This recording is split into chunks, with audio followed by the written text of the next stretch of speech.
Биринчиден ошол 5 жылдык мааракеңер куттуу болсун.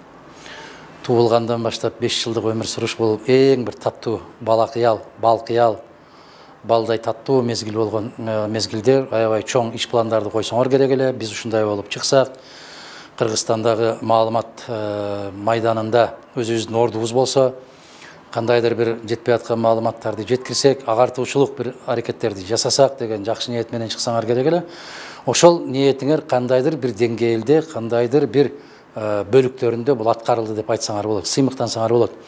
Ошол сиздерге куттуу болсун деп айтам. Бул жалгыз эле сиздердин эмгек жамаатыңыздарга эмес, жалгыз жалпы Кыргыз республикасына, Кыргыз жамаатына керек. Себеп туура, так, сапаттуу, сабаттуу маалымат алуу бүгүн өтө кыйын болуп калган заманда ал жака ообай, бул жака ообай, кара кылдык ак жарган чындыкты айтып, тазалык үчүн, мамлекеттүүлүк үчүн, мыйзамдуулук үчүн, адамгерчилик үчүн деп чуркап жүргөн эмгегиңердин өзүрүн көрө турган мезгилиңер ушул куттуу болсун. Себеп 5 жылдын ичинде жары же бери кетип калышы мүмкүн.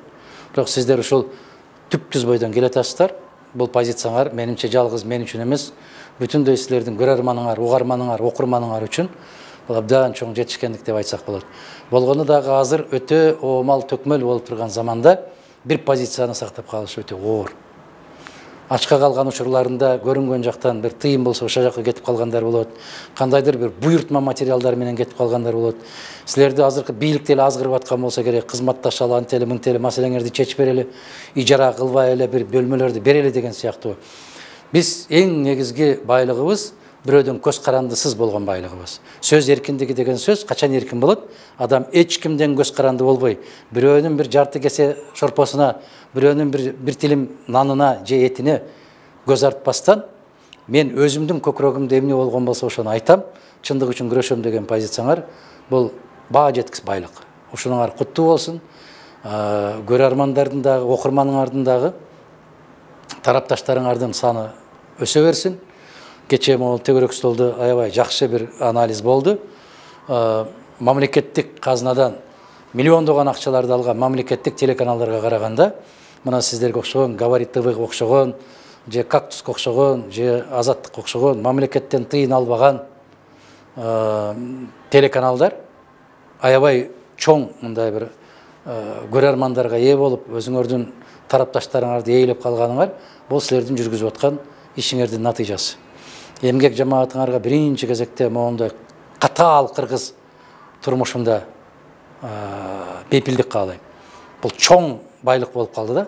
Себеп бүгүн бийлик сөз жакпай калса эле барып баса калмай, камай салам, анан кийин профилактика жүргүзө коем, анан сени туура ой жүгүртүүгө мажбур кылам, болбосо моуну жасап жиберем, муну жасап жиберем деп турган бир ботобайчылык заманда сиздерге кажыбас кайрат каалайм, майтарылбас эрк каалайм.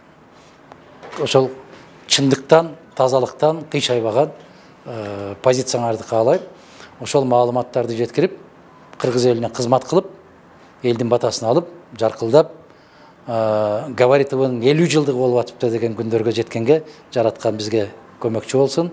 Ошол күндөргө жеткенге сиздерге насип кылсын.